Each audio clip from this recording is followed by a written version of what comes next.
The next presenter that I want to introduce you to is actually a little bit different. He's a very, very dear friend of mine. Several of you in this room owe your lives to him, because I trust your lives with him.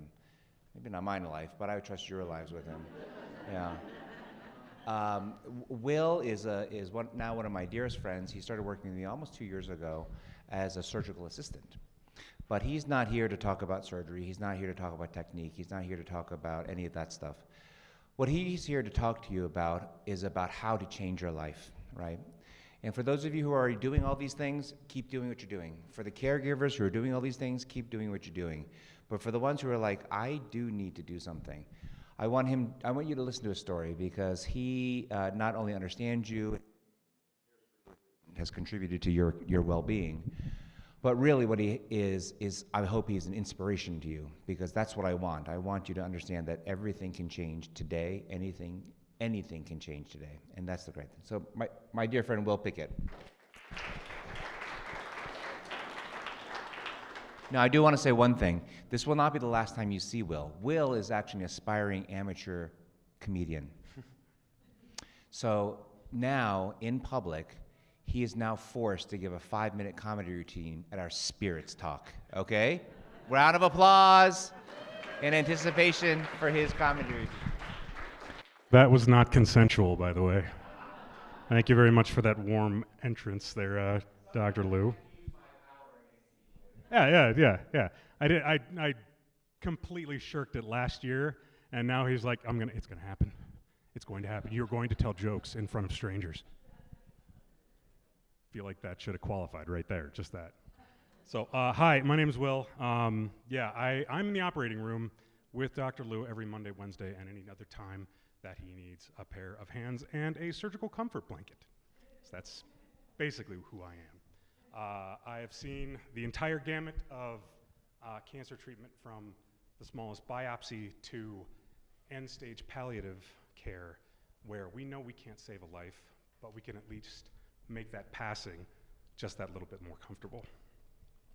I'm also the gym bro that Dr. Francesca referenced earlier. So, introducing resistance training to your routine with me.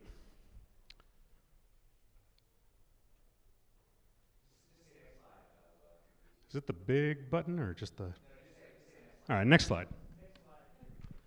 So I don't know how I got to the age of 44 without ever having made a PowerPoint presentation. So this might be a little rough. I beg your indulgence. So a little agenda. We'll do a little introduction. We'll compare and contrast my journey with your journey. We'll talk a little bit about the basics of resistance training, and then we'll have a few odds and ends and a little bit of advice at the end. Next slide. Press it again. So recently on the internet, I read that men over 40 fall into one of 4 different hobby categories. They are pickleball, bird watching or plants, weight training, sourdough baking. Much like a Harry. Yeah, guess what household he got sorted into? Now, it took me 3 hours to create that. And I asked ChatGPT, dear ChatGPT, please get a picture of Dr. Eric Liu, neuroendocrine surgeon from Colorado, put a sorting hat on his head and a loaf of bread in it, and it just ended up with a generic Asian guy with a floppy hat and a loaf of bread. That was it. I wanted something a little bit more personal than that. So 3 hours worth of work. Next slide, please. So these are my bona fides with the side of comparison. Now I can confidently tell you that I am the least educated person to tell you about any of this other than my anecdotal experience. So my journey starts at the age of 39. I am currently sitting at 280 pounds at the age of 39. I lost almost 100 pounds. I'm also an alcoholic in recovery. At the age of 39, I struggled. Thank you very much. Thank you. I struggled and struggled and struggled. I almost lost my wife, and because I almost lost my wife, I almost lost access to my children. If those two things had happened, a dire result would have been in the offing. I've spent thousands of hours in the gym. I can literally show you every single workout that I've done in some form over the last 5 years, either electronically or in a couple of notebooks that I used to write things down on. I've done a ton of personal research. That comes with triumphs, that comes with tribulations, it comes with an entire spectrum of frustration. Next slide, please. That's me at 280. Sorry about not giving you a trigger warning. You will see something pasty. I apologize for that. Next. And that's me at 193 pounds at 13% body fat. Thank you very much. Next, please. Where it started. 39 years old, wheels starting to come off because that's what happens. Your back hurts, your knees hurt, your shoulders hurt, your head hurts, your spirit hurts. Active addiction to alcohol.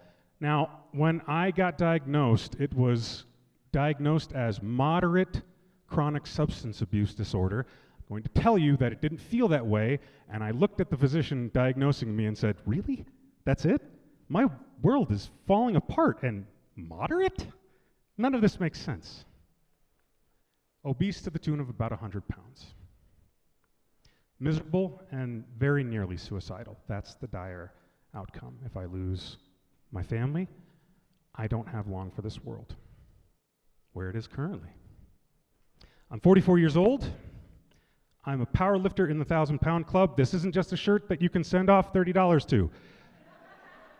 You also have to lift the weight to get there. So with 3 repetitions, 1 each for the bench press, the squat, and the deadlift, I lift over 1,000 pounds in less than an hour. There are about 2% of people in the gym that do that. About. Now, anybody can get to the type of weight that I was lifting. Anybody can. It's time, consistency, rest, and food. That's it. That's all I gotta do. I'm also an avid hockey player. I've been a hockey player since I was in my 20s. After moving here at the age of 22, the Colorado Avalanche had just won a Stanley Cup. We had the fever. We got on the ice. I was a garbage skater because I was 280 pounds. There's no way around that. Now, I'm still a garbage skater, but I can garbage skate for 60 minutes. I've been in recovery for 5.5 years now. Better husband, father, and friend. That's measurable. That's measurable.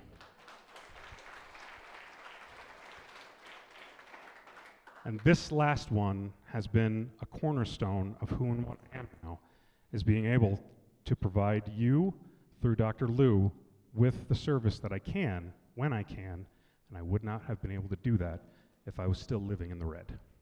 Next, please. All of that being said, I am not a cancer patient. I don't know what you're going through from a first-person perspective, and there's no way that I can. Your journey is your journey, and my journey is my journey. We choose our own hard every day.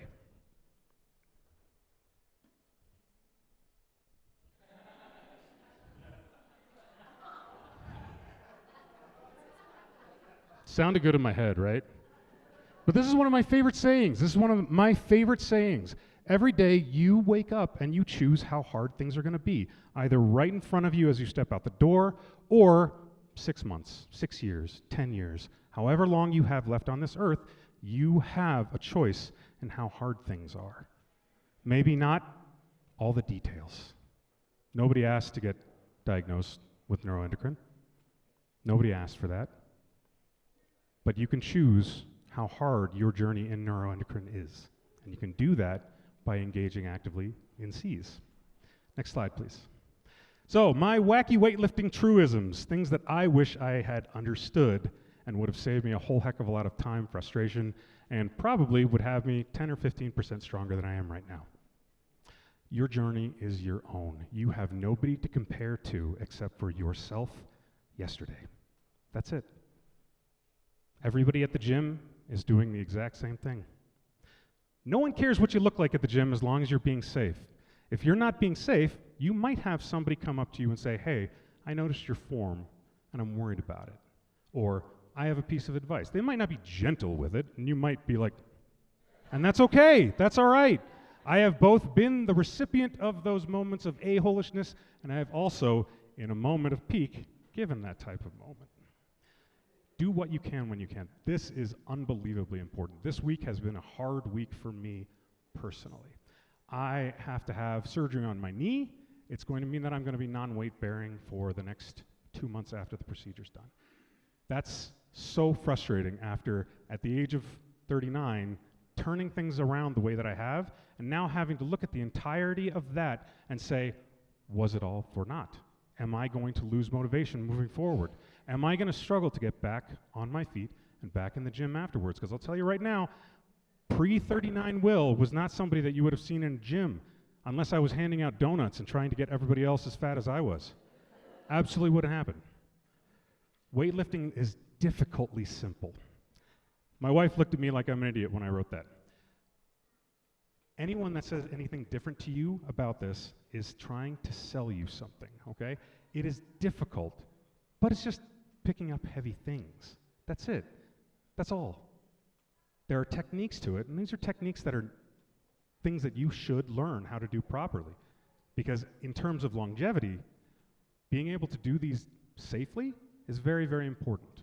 And a few of these exercises that I'm going to talk to you about, it's vitally important that you do them safely.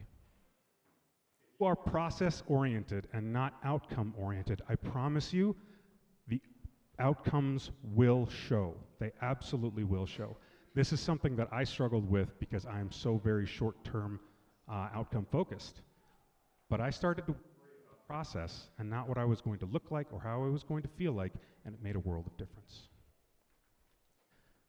Where to find the correct info and advice. Now, there are two types of people when it comes to this kind of thing. People that seek guidance and people that want to self-guide.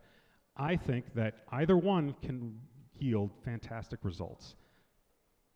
The internet, which is a hive of scum and villainy. And that's your Star Wars reference for the day, Dr. Lou.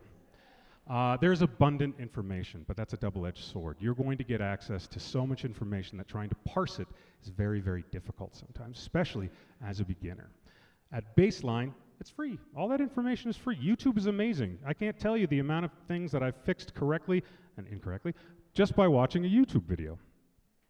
It's a great resource for information on technique and will give you form breakdown. So if you see an exercise that you want to try to learn to do, you can see what it's going to look like properly done, going to YouTube, typing in the name of the exercise, proper form. This will give you a good idea. It's also fully self-directed. You don't have anybody except for yourself to answer to. No feeling guilty except to yourself. No having to make excuses to a third party outside of yourself. Now, trainers. Trainers I have as a blanket for physiatrists, trainers, your cousin who just happens to be lifting in a powerlifting competition or has done 5 shows as a bodybuilder. The credentials are kind of difficult to parse. Who do you look to get this information? Like I said, a lot of people will try to complicate things in an effort to make it seem as if they have arcane knowledge. Weightlifting is difficultly simple. It's difficult in terms of its technique. It's simple because it's just lifting stuff up and putting it back down. It can be to very, and sometimes, not all the time, you get what you pay for. You might get somebody who's very expensive who is not going to work with what you need. You might get somebody who's very inexpensive, who does exactly what you need, exactly when you need it. The human connection can help keep you accountable. This is one of the reasons that community is so key. But when I spoke to my mother, my 71-year-old mother, 71? She's 71? 85? 103? None of the above? Okay. No, she's in her late 60s. When I started lifting and she started lifting, because I was lifting, she needed that financial buy-in and she needed that connection with another human being. So she got a trainer. This trainer was great. He looked like the human version of a bulldog and was always angry. So just walking around the gym, you're not doing your exercises right. I loved Mike. But she needed that connection. She needed that financial buy-in. And this person will be able to more accurately help to tailor your program. Now, your program's your Whether you're self-directed or you have a trainer helping you, it doesn't matter. It's your program. You can when you can. Next slide, please. Thank you very much. Holy God. Can you hear me in the front? Some basic lifting terminology. You saw the words progressive overload. You saw sets and reps. Sets are a combination of repetitions of an exercise. A repetition is one use of the exercise. Progressive overload is the gradual increase in reps, sets, or weights over a long period of time. It doesn't have to be a lot. Just lift a little bit more than you did last time. Push, pull. This is so ubiquitous that most of the programs that I've done over the last 5 years have been some version of a push-pull program. A push is anything that moves weight away from the body. A pull brings it towards the body. On Mondays, I push. On Tuesday, I pull. On Wednesday, I rest. On Thursday, I push. On Friday, I pull. And then I try to do a little bit of walking in between. That's the basis of a routine. If you said into the internet, push-pull, 4-day, beginner, you would have some kind of an inclination of where to go for that type of lifting. Compound and isolation lifts. So a compound lift is anything that utilizes more than one body system, multiple joints, to move weight. So the squat, the deadlift, the bench press, the row, pull-ups. These are all things that are compound lifts. The isolation lifts, just like it sounds, it's when I move one muscle. That's it. One muscle, one joint. That's all that's moving. The curl, the fly. There's a bunch. I got them all listed. Next slide. So, the compound lifts. So, these are the compound lifts. These are all of the things that the squat exercises. It focuses here, but it also engages here. The compound lift is your breadwinner. It's your moneymaker. It's what needs to be done for systemic strength. This is more front. This is more back. That's upper. That is two. Each one of these is targeted for a sector of your body, not a specific muscle. This is what's going to get you the most amount of strength, the most amount of growth, the most amount of bang for your buck per repetition of the exercise. It's so important that when I do a day squat, that's the first thing that I do, and if I'm too tired to move on from that, the isolation lifts can go by the wayside. 80% of what I need, I'm going to get from those exercises. Next slide.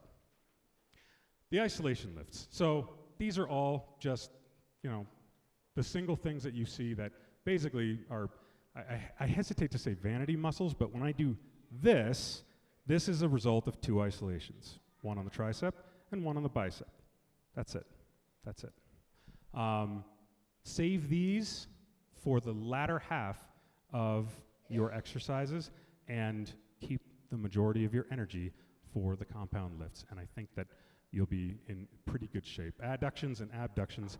Adductions are anything that bring weight towards the midline. Abductions are anything that take weight away from the midline. Next slide, please.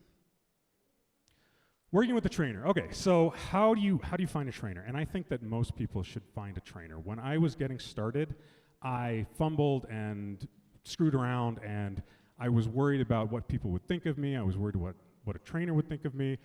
I didn't get a trainer. I looked on the internet. I devised several programs, and I really wish that I'd just done this instead. So the first one is set your goals. Find out what's important to you and define it for you. If you don't have an idea of what you want to present to a trainer to say, hey, this is what I need out of a program, I have these goals, and these are also my parameters for what my health looks like. Next. You'll struggle a little bit. So finding a trainer, you have access to a physiatrist, hopefully, I would hope. And outside of that, the internet, you can Google on the internet for local trainers. Hard to parse somebody. You kind of want to go through like almost a job interview to talk to them about, what their training philosophies are, who they train primarily, have they ever worked with somebody with cancer?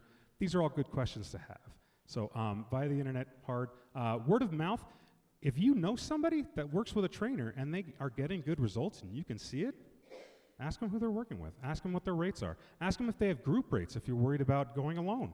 See if you can find people that that work with trainers that are interested in training with you.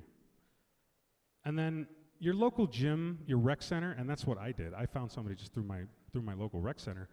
Your local gym and rec center, they will contract out trainers that you'll be able to speak with and get a good idea of all of those things that I just spoke of. Relay your history. Let them know that you have whatever ailments, whatever limitations you have, and that will help them key in what they can train you to do. And then set a plan that you can understand. Make sure that if there's arcane language, if there's anything that you're not completely clear on, make sure that they explain that. Take a moment, be your advocate. You're an advocate for yourself when you speak to physicians. Do it with your trainer too. And then keep yourself accountable. This is two things. This is seeing what you're doing on paper and recognizing that you're making progress. And this is also building ways into your exercise routine that make it so that you feel like you're obligated to yourself to do this, because you are obligated to yourself to do this. This is your journey. You own it. It's all yours. Bring it all together. Technique. Proper technique is vital. This is why the trainer is so incredibly valuable. Even if they can't give you a perfect routine, they can at least show you what all of the exercises are going to look like, and you'll get an idea for how they feel when you're doing them. All exercises come with a non-zero chance of injury. You can injure yourself. I've seen unbelievably horrible injuries from both the compound lifts, which are the more complex, to the isolation lifts. You can, if you really wanted to, we can go down dark pathways on the internet and you can Google weightlifting injuries. They're horrific. They're awful. I wouldn't suggest it late at night or if you've eaten anything spicy. So advice. So the most jacked people at the gym can be, but aren't necessarily, the best advice givers, but most of the time have good advice to give. They're also happy to spot you. If you came up to me and said, hey, you look jacked, not only would I, really? Thank you. Not only would I do that, but I'd also be happy to talk your ear off for half an hour about what I think you might be doing right, what I think you might be doing wrong, where I see deficiencies, where I see progress if we've known each other for a little while. That's all stuff that you can find by just talking to your community and the people that exercise regularly. Listen to your trainer, especially as you're getting started, and especially as it comes to form and technique. Process, low and slow. All of these exercises, especially the compound ones, start off low and slow. Do the exercise with weight that you can handle while you're learning how to do it. You don't have to ego lift. You don't have to become part of the 1,000-pound club next week. This is a marathon. This is not a sprint. This is for life. This is so that when you're 75, when you're 80, when you're 85, and we take a CT scan of your legs, that they look beefy, and your bone density is good, and the tissue inside of your leg is full and strong. One of the most dramatic things that I've ever seen as pertains to weightlifting was a cross-section of the calves of a 75-year-old man non-smoker, weightlifter for life, and a 75-year-old man non-smoker, sedentary. One was unbelievable. Thick, rugged. I don't how else do I describe that? Thick. What thick legs they have. And the other, all the tissue, all of it. It just you could just look at the scan, and if I showed you them in contrast to each other, you'd be like, I want to be the one that looks like they work out, because that's the one that looks like they're not going to fall down. That's it. Nutrition and sleep. So we stimulate in the gym. We grow when we rest. So I go into the gym. I'm not looking to lift more that day other than what I lifted last week. So I lifted 205 pounds last week. I want to lift 210 this week. But I'm not looking to make strength gains there. I'm looking to make strength gains when I go home, when I eat, and when I try to get my 7.5 to 8 hours of sleep a night. That's when we gain strength and we gain size. And then, just as a like, this is a lot of information in sort of general ways, but in 2 weeks you're going to feel all the differences that you've been working towards. And in 2 months you're going to start seeing them. When my sister-in-law said, "Oh, hey, look at you, Mr. Triceps," and I hadn't noticed that that had happened, and this was relatively early on in my training, I was like, "Oh my God," and it's been about 2 months. Huh, wild. So, weightlifting and resistance training have so many tangible and amazing positive effects on our lives. You have doctors telling you that. It's true. It's anecdotally true. It's scientifically true. It's empirically true. There's no reason to believe that folks that are dealing with chronic conditions and cancer can't reap some of those benefits, even if they're limited by a lack of energy, a lack of ability to get out of bed in the morning. Doing what you can, when you can, is vitally important. And all of that by the addition of resistance training. Thank you very, very much. I appreciate your time. Thank you for your indulgence.